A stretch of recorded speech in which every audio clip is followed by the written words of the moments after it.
What's up, everybody? And today we're checking out a video called India and Pakistan are on the brink of war. This is by a channel called Warfronts. We've not seen this channel before. I will leave a link down below to the original video. Please go over to the OG video, give it some love, give it a like, subscribe, all that good stuff. Really important that you do that. We've been covering this over the past week or so. It's been getting rough. The tensions have been getting higher. Things have been getting more serious, and ever since the unfortunate attack that happened, it seems like things are not slowing down. And so we're going to watch this video. We're going to see if it's got any more information. As of recording this, it only came out less than 24 hours ago. So this might have some more context, some more information, some more details that we don't know yet. So we're going to watch it, break it down, and see what's going on and have a good discussion about it. Before we get started, though, if you haven't already checked out the channel sponsor, check out Chug, 10% off, link down below for the best drinking vessel in the world. And also, check out Morale. If you're interested in the outdoors, if you love the outdoors like I do, this is my new business. This is my business. It's not a sponsor. This is my business. And I'm absolutely obsessed with it, which I hope to bring it out in India one day. That's like my goal. We're getting it out in the UK this year, hopefully the US this year, and then hopefully India this year. They're the three places I want to get it out this year. Other than that, let's shut up. Let's pull this up and let's see what they've got to say. It's a longer video. It's like 18 minutes. So sit back, get yourself a drink. Let's break this down. Let's have a discussion. And let's go over what the hell's going on over there, because it's not slowing down. Let me turn subtitles on.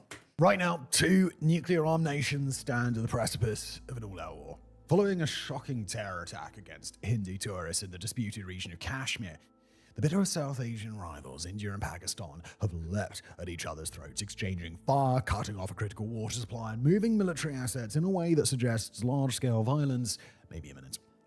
That's one really important thing to say there, is they are both nuclear countries. I've said this in previous videos. India are very quickly becoming one of the biggest military countries in the world.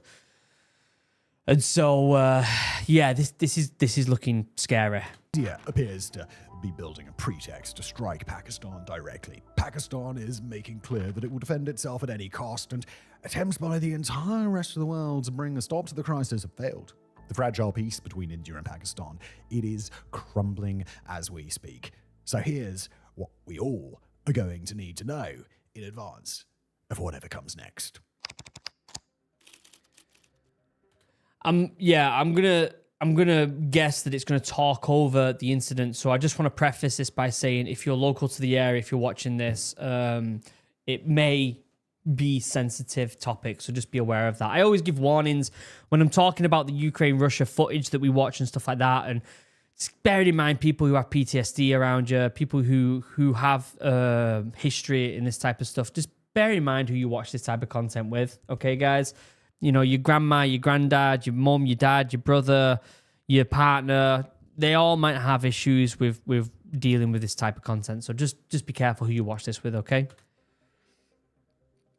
Now, before we begin, we've got to issue a key caveat here. Everything that we discuss in today's episode is up to date as of sunrise, Monday the 28th of April in New Delhi and Islamabad. Anything that's happened since that time will not be accounted for in this episode, and in this case, that is especially important to bear in mind. That, judging by the pace of escalation on both sides going on right now, it's not safe to assume that this conflict will remain in a phase of preparation and build up for any length of time. So do rest assured that if war has already broken out by the time you see this, then we already have an update coming. Just also, so you know, I'm recording this as of 2 p.m. on Wednesday. So the same day this is coming out, because I wanted to get this out as soon as I've watched it, because it is fast-paced, this. Now, the current crisis in India and Pakistan began about a week ago on the 22nd of April in a meadow called the Baitaran Valley, a few kilometers away from the resort town of Pahalgam. Now, that town is located in the Himalayan mountains in a region known as Jammu and Kashmir that's been the focus of a dispute between India and Pakistan for nearly a century. Now, for the sake of time, we'll leave an explanation on the history of this conflict for another episode, but suffice it to... I should be watching a video on that, because I don't know much information about that. So if you've got recommendations on videos about the history, whether that be the history between India and Pakistan, or whether it be the history in that particular area, let me know in the comments, because I'll certainly watch it. say that for now, while India and Pakistan have agreed to split the region along a mutually accepted line of control, it's remained the site of both ongoing insurgencies and a bit of geopolitical rivalry between the two nations. Pahalgam is in the Indian-controlled part of Kashmir, and despite the conflict in the region, Pahalgam itself has been a safe, popular tourist destination in a place where fighting is typically kept well away from tourist areas. But on April the 22nd, the tranquility of Pahalgam was shattered when 5 armed gunmen attacked a large group of tourists. 5? I didn't know it was 5. I thought it was 1 or 2. I didn't know it was 5 people. Jeez. Also, after I put out that video sharing the information, I got so many messages about people here in the West, whether that be the UK or America, that had no idea this was going on. Hadn't been reported at all, which in my opinion is horrendous. The nearby Barsaran Valley. Wielding assault rifles and wearing military-style fatigues, the gunmen snuck through the sparse local security and began to interrogate the tourists they encountered. Muslims were separated out. First, if they could recite a verse of Islamic prayer, and then they asked the other men to show whether they were circumcised, a common practice in the Muslim world. Hindu men who did not pass the 2 tests were then executed at close range, while women and children present at the scene were spared. 26 people were executed in the attack, including 24 Hindus, a Christian, and a local Muslim man who had tried to intervene. 20 others were wounded, and the insurgents escaped, at least for a while. Credit for the attack was claimed publicly That's by horrendous. a group called the Resistance Front, or TRF, a recently established organization that first became active in 2019. They're an offshoot, a subsidiary by some accounts, and a splinter group by others from a well-established Pakistan-based jihadist insurgent group called LashkarTaiba. This is an organization with a long history of attacks on India. So this is the organization that I've heard, and people in the comments of the video that I watched previously are saying that it's confirmed that they are funded by the Pakistan government. I don't know whether that's true or not. I haven't looked into it, but I have been told a lot in the comments that it's true. Whether it is or not, I don't know. But this is where the dispute's heading, is because if this organization is backed by the Pakistan government, then there's a government involved in what could be an attack that goes down in history. Or it will go down in history, but if it escalates to a full-blown war, my God. Including the days-long siege of the city of Mumbai in 2008, when over 160 people were killed and Westerners were hunted down. Wow. Like the Resistance Front, Lashkar-e-Taiba's primary objective is to break India's control over Kashmir, thus allowing it to be annexed by Pakistan. The Resistance Front is somewhat less overtly religious in its messaging and is prominent on social media for recruiting purposes, but in terms of its overall goals, it and Lashkar-e-Taiba are on fundamentally the same page. Now, critically, India accuses Pakistan of directly supporting the groups, fomenting attacks, granting them safe harbor, and benefiting from their violent work to advance Pakistan's long-held objectives. That's the issue right there. That's the main issue of the escalation, as far as I'm aware. If that is the truth, then that's horrendous on the side of Pakistan. We know there has been controversial stuff, like the idea that Pakistan has kept harbor criminals like Osama bin Laden, right? They've kept harbor people who are wanted by the Western world. And so there's already this kind of mistrust there in a way. It's scary, isn't it? It's totally scary and unnecessary. It should be de-escalating this. It should be de-escalating, and it's not. Now, from the moment that news of the Pahalgam massacre began to spread across the globe, it was clear that the geopolitical implications could be major. As if to confirm those suspicions, India immediately accused Pakistan of being behind the attack, citing digital evidence and intelligence intercepts that implicated Pakistani operatives in a supporting role.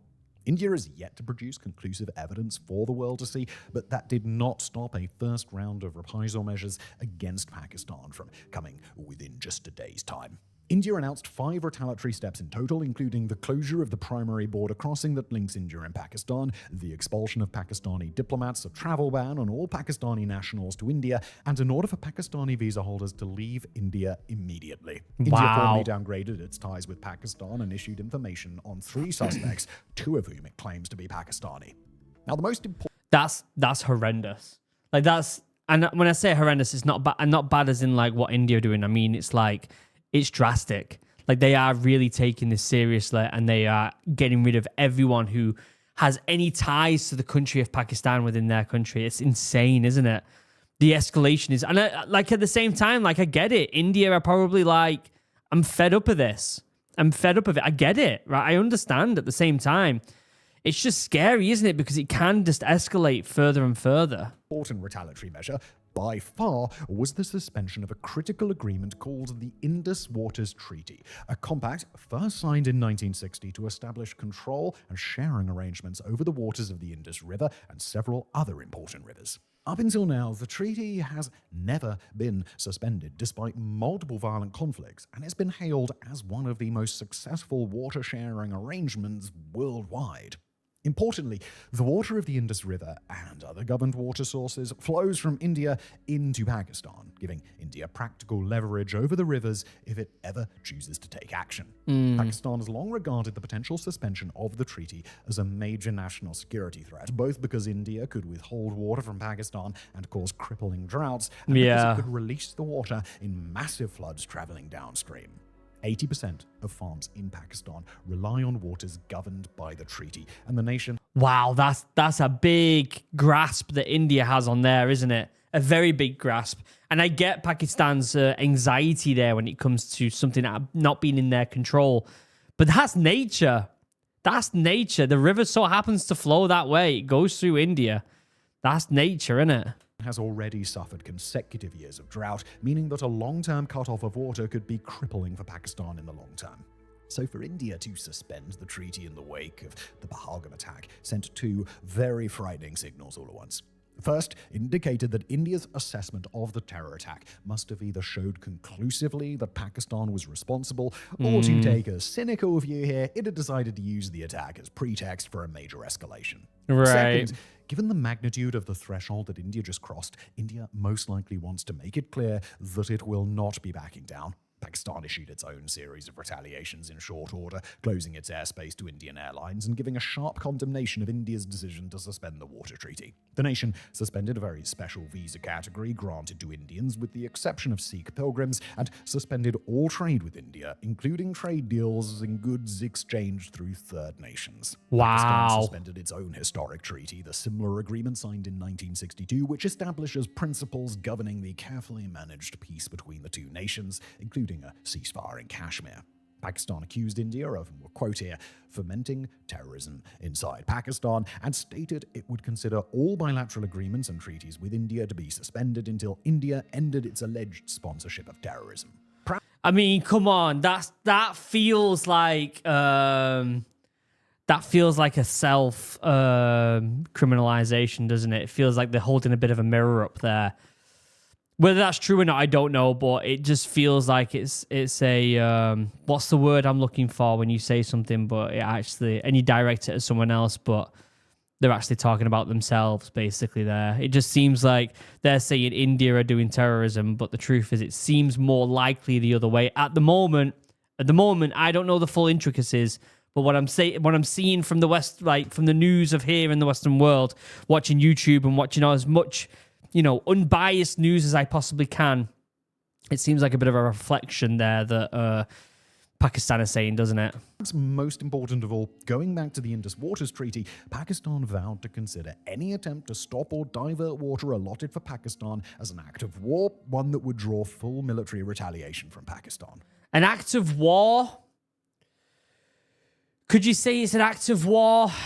I mean, 80% of Pakistan's water comes from it, right? You could say it's an act of war, but at the same time, I don't think India would do this unless they had refutable evidence that this organization are backed by the Pakistan government. It would make no sense. Like, why would they need to? Why would they need to? And I'm trying to be as unbiased as possible here, right? Yes, I am a massive, massive fan of Hinduism, and I have a whole channel based on paganism and stuff like that. Like, yeah, cool. And I've dived into it. I've read the Bhagavad Gita. I've read all this stuff, right? I have this weird connection to India that I love, although I've never been. The truth is, though, if I'm trying to be as unbiased as possible, India is an absolute powerhouse in military. Powerhouse. Like, it's getting bigger. Like, it's up there with America and the UK and China. It's up there now. right? Way above Pakistan in military. Yes, they both have nuclear, but it doesn't matter. I mean, it does matter, but you get what I'm saying, right? Why would a country that's bigger feel like it needs to make an excuse? I don't know. Maybe I'm just not thinking it through properly here, and I'm just kind of spewing out unnecessary facts. I'd love to know what you think in the comments about that. Then the provocation started. Overnight on the 24th, troops of both nations exchanged fire overnight across the mutually agreed line of control, particularly in an area called the Lipa Valley. Didn't know the shooting that. Continued on the next night and on the next, with soldiers using small arms to fire into each other's vicinity in a growing number of locations. By the night of the 26th, Pakistan had deployed self-propelled artillery, and the skirmishers shown no signs of stopping. The Indian aircraft carrier INS Vikrant was dispatched to the Arabian Sea, while its latest guided missile destroyer, the Surat, conducted a live-fire missile interception and shot down a sea-skimming target in a signal of India's military readiness. Ongoing exercises by the Indian Air Force have intensified, and military assets have begun moving rapidly across the country. In India, in Pakistan, and among the diaspora of both nationalities. I've seen this in the UK, the protests happening between the two nations here in the UK, because we've got a large Indian-based community here in the UK and a large Pakistan-based community here in the UK. And so the tensions are rising here as well about it. Worldwide, protests began around diplomatic locations, with protesters supporting each nation clashing abroad at times. Meanwhile, in India-controlled Kashmir, Indian security forces cracked down on suspected terrorists, with skirmishes breaking out that have left several soldiers and several militants dead so far. In the process, security forces destroyed the homes of people suspected of being involved with the attack. Finally, India demonstrated that it was willing to meddle with the rivers governed by the Indus Waters Treaty. Although India cannot immediately cut off the flow of water because it's only allowed by treaty to build installations that can't dam those rivers, it released much of the water that it can store on a river called the Jhelum. According to the Times of India, water was released from a dam without notice after heavy rain, sending floodwaters downstream to Pakistan-occupied Kashmir. Residents were able to evacuate, and Pakistan appears not to have interpreted that threat as the act of war that it warned against. But it may only be a glimpse of what's to come. It's a bit of a warning shot, isn't it? That's what you could kind of say what this is here. It's a bit of a reminder of, hey, look what we can do. Look at our abilities here. Look what we control. They're scary. In the short term, monsoon season is coming, and Pakistan would be powerless to stop a rush of surplus water into the nation unannounced. India could divert water to its own canals in just a matter of months, choking off the supply to Pakistan in the short term, while large-scale dams could take anywhere from a couple of years to the better part of a decade to finish. India has indicated that it will not share flood warnings with Pakistan in the future, and it'll withhold any information from Pakistan that would indicate how much water is coming downstream or when it'll arrive. Wow. Now, at the time of writing, India and Pakistan have not entered a large-scale conflict. But according to most expert observers in the region, a harsh retaliation by India seems to be an inevitability. In fact, reporting by the New York Times suggests that Indian Prime Minister Narendra Modi is working overtime to explain its justifications for a strike on Pakistan to the international community. Per the Times, Modi has received and spoken with over 100 representatives of other nations, and according to diplomatic sources, he's working to secure either approval or at least a tacit agreement not to get in the way from the officials that he's meeting with. Publicly, Modi is Modi's definitely got good relations with a lot of the West. You know, like let's not say it's an amazing relationship with the West, right? He's got decent relationships with the West. Apparently, he's in communications with Trump and the US government. But we can definitely say that it's a more positive relationship than what Pakistan has with the West.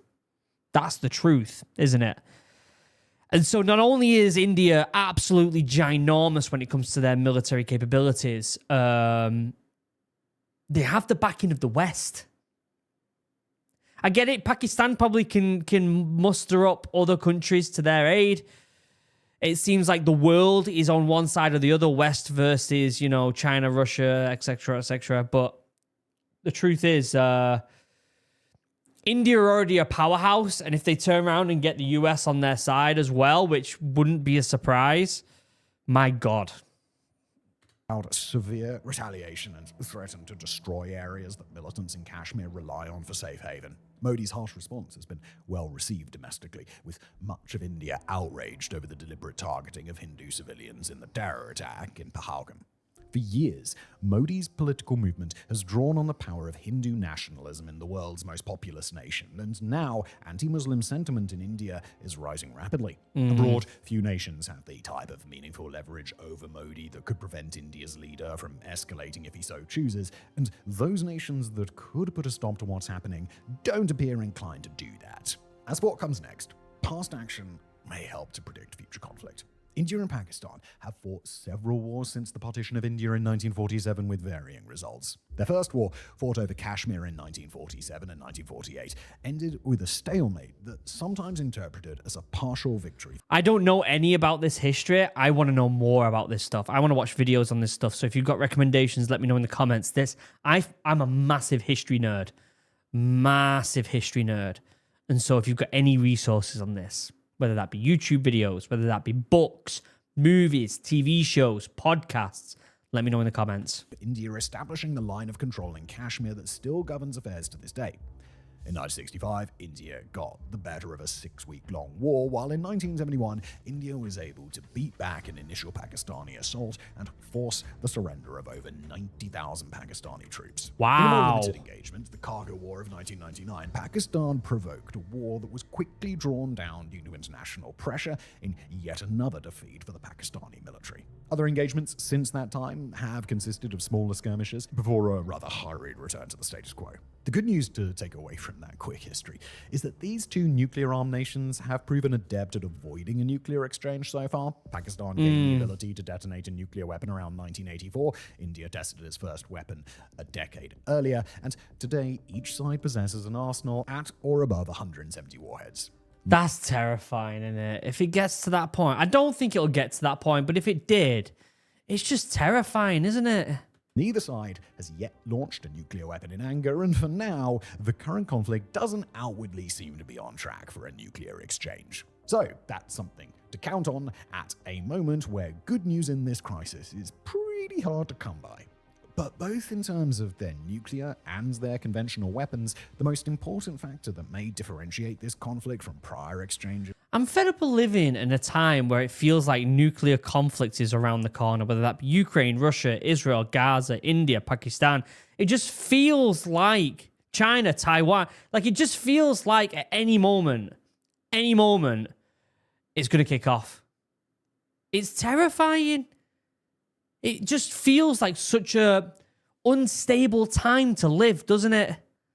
For India and Pakistan is the degree to which their respective militaries have evolved. Pakistan has acquired hundreds of modern main battle tanks, quite a bit of heavy artillery, and advanced Chinese fighter aircraft since the turn of the 21st century. India, meanwhile, has rapidly modernized its military over the last several years, fielding an aircraft carrier, new top-of-the-line combat jets, and a small but significant number of other advanced pieces of military hardware. I'm pretty sure India are getting like 4 aircraft carriers, like they're in development and they're actually quite advanced. I think we did a video on it a while back that India are really bolstering their navy right now. Along with a high volume of older weapons and vehicles. Notably, both sides have enhanced their delivery mechanisms for nuclear weapons, meaning that if either side does choose to escalate toward a nuclear exchange, then each side will need to treat the other's capabilities with immense care in order to avoid provoking a first strike. Again, it is not likely that a nuclear exchange will happen over the course of this conflict, but we are talking about a direct confrontation between two nuclear-armed nations. An exchange simply cannot be ruled out completely. Yeah, I mean, it can never be ruled out, can it? The truth is, the world would be a better place if nukes weren't around, unfortunately. Oppenheimer really messed us up on that one. But at the same time, if Oppenheimer didn't do it, someone would have. And that's what's scary. It seems like humans have this kind of innate desire to constantly innovate, even if it's in things that can ultimately end us, humanity. It's this desire to constantly keep evolving, even if it's into bad directions, and it's really sad. As for what happens next, that choice appears to be in India's hands for now. The nation has largely ignored calls by other countries and international organizations, including the UN, to de-escalate, and Modi's preparations over the last few days would indicate that he and his inner circle do intend to begin at least a limited exchange. But how far India will go, nobody except Modi himself knows. Yeah. Critically, India does have a precedent for responding to attacks like these. In 2016, an attack killed 19 Indian soldiers, and in retaliation, India launched targeted airstrikes on militant targets on the Pakistani side of the Kashmir line of control. In 2019, at least 40 Indian paramilitaries were killed, and again, India's response came by way of airstrikes, although on that occasion, Indian and Pakistani pilots got into a dogfight over the region. It feels like how many times can this happen, though? How many times can these groups take out Indian military or civilians before India turns around and says, I'm so done with this now. It's been going on for generations. Like, at what point are they going to be like, we can't do this anymore? It seems like every 10 years there's another big attack. Like, what are you supposed to do when you've got that on your doorstep? Like, what are you supposed to do? Like, it's hard to manage, isn't it? Like, they can't just go to war with them, but at the same time, they can't just let it keep happening. I'm no expert. If I knew how you would be able to do that, I'd be getting paid the big bucks. I'd be looking after countries. The truth is, I have no idea how you manage something like that. But it's scary, isn't it? It's just, it's having that scary neighbor that at any point can hurt you. Though a wider war was averted in both instances, and that is a reason for limited optimism, the precedent also makes it difficult for India not to launch airstrikes, this time as a bare minimum. Both the targeting of civilians this time around and the scale and scope of India's response thus far suggest that the response will be considerably larger. Yeah. Among the non-nuclear options available to India, if the nation is interested in a resolution that does not start a full-scale war, is the possibility of a covert operation inside Pakistan or Pakistani Kashmir. Yeah, but that's the thing. Like, that's when it kicks off, because Pakistan don't want that. They obviously don't want that. These could target known militant bases or other concentrations of LashkarTaiba fighters or assets, or it could target the Pakistani military or its intelligence services, depending on the message that India wants to send and the intended severity of that message when it arrives. Alternately, India could engage in cross-border shelling, targeting either uninhabited areas for purely symbolic purposes or targets associated to either non-state militants or the military proper. Finally, it could engage in wider airstrikes, either with aircraft or cruise missiles, but counterweight a higher volume of strikes or the selection of higher-powered munitions by targeting irrelevant or minimally important locations. Or India can launch an attack that will lead to wider conflict, demonstrating its willingness to challenge Pakistan directly, and then leaving it up to Pakistan to either back down or retaliate in kind. Well, what needs to happen is Pakistan needs to condemn these individuals that have done it, turn around to India and be like, let's collaborate to prevent this from happening again so that we can just live our lives and get along. Like, that's what needs to happen. The truth is, Pakistan hates India, and therefore they're constantly attacking them and doing terrorist attacks and kind of sitting back and letting it happen. What needs to happen is Pakistan needs to turn around and say, look, we can't let this keep happening. Let's collaborate to nip this in the bud, right? To get rid of these organizations that are doing these events, and we can just get on with our lives and live peacefully. But unfortunately, ego gets in the way, doesn't it, at all times? It's so frustrating because ultimately the people who suffer are just the regular families, the women, the children, the fathers trying to just live the life to support the family, kids who are trying to aspire to do great things. They're the people who suffer because of people who have egos, people within the Pakistan government who don't want to help out and stop this from happening, people who want this to escalate because of ego. It's horrendous, isn't it?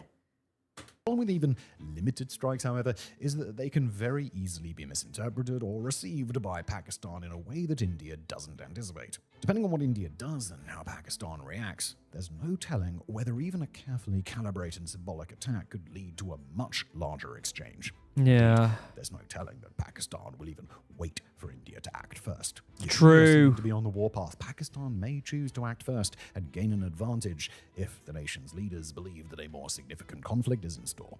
It's the same dynamic that we've seen play out within just the last year between Israel and Iran. Strikes can be carefully prepared to send a specific message, but there are no guarantees that the message will be received as intended. Yep. There is, however, room for de-escalation on both sides. Pakistan has the option to institute its own crackdowns in Kashmir, identifying and prosecuting militants or potentially even cooperating with India in its investigations. Literally what I just said. The problem is, I don't think Pakistan will do that. I don't believe they would do it. That's what's disheartening about all this. Is the truth is we want them to be able to be like, no, let's slow it down. But I just don't think they will. I mean, what does that say about it? I get it, right? You can be like, Luke, you've got a bias because you do love India and Indian culture and stuff like that. And I probably do. I probably do there, right? But still, I think if I try and take my bias away as much as possible, you can still see that same influence that Pakistan has where they just don't want to admit it or they don't want to do anything about it. They don't want to collaborate. And that's the issue right there. To be clear, that's not likely to happen, but it is an option. Exactly. Pakistan can appeal to either the United States or China to help mediate the situation, or it can decline to strike back in the event that India attacks, although that decision would come with political costs back home. Yeah. India could opt for a long-term retaliation rather than a short-term strike, deciding instead to manipulate the waters of the Kashmir region, build dams over the next few years, and pressure Pakistan that way. Yeah. Or it could even make limited moves in pursuit of that course before letting the crisis calm down naturally with time and making a graceful exit from this cycle of escalation. Unfortunately, the more likely scenario is that de-escalation talk is wishful thinking. If the reports on India's diplomatic efforts are accurate, then the nation may strike Pakistan within days, it may strike within hours, or by the time you're watching this, that strike might have already happened. Seriously. That India In fact, I'm going to look right now on my phone and just see if there are any new update. I'm going to let the video play out and while I have a quick look. Tends to treat this situation with grave seriousness, and its decision to take retaliatory steps that New Delhi has stayed away from for decades would suggest that this time is different. How bad it gets, how Pakistan reacts, and how many lives are ultimately lost, we're only going to find out with time. True. All right, I'm looking now to just double check to see if anything new has come up. 9 hours ago, Pakistan claims credible intelligence India is planning an imminent military strike. That's the only thing that's coming up. It is by the BBC. Whether you trust the BBC or not is up to you. I don't necessarily trust the BBC all that much. But they are going to put out information if anything drastic happened anytime soon. But it looks like that's the newest development. Yeah. So, I mean, by the time this comes out in a few hours tonight, it could be different. It's horrendous, isn't it? It's horrendous that it's escalating to this point. Excuse me. But at the same time, it doesn't feel like anything surprising. India have been harboring, sorry, not India. Pakistan have been harboring these terrorists for a long, long time. And it doesn't seem to be slowing down. And that's very disheartening. Anyway, great video by Warfronts, giving a really good overview about the whole thing. So please go over to Warfronts, give it a like, subscribe, all that good stuff. Very informational and a very good video there. I will leave a link down below to the original video. Also, check out Chug if you haven't already. And also check out my new business, Morale. Hoping to get it out in India, like I said, by the end of the year. We'll see about that. Other than that, I will keep up to date with this development. If anything changes, we'll make a video on it and we'll talk about it because I do think this is incredibly important. Other than that, I love you all. I hope you have a wonderful day. Stay safe. Kiss your loved ones good night. Make sure you're always being present with them and enjoying the moments you have with them because with the amount of bad news around the world at the moment, you just never know what's around the corner. All right. I love you all. Have a wonderful day. Goodbye.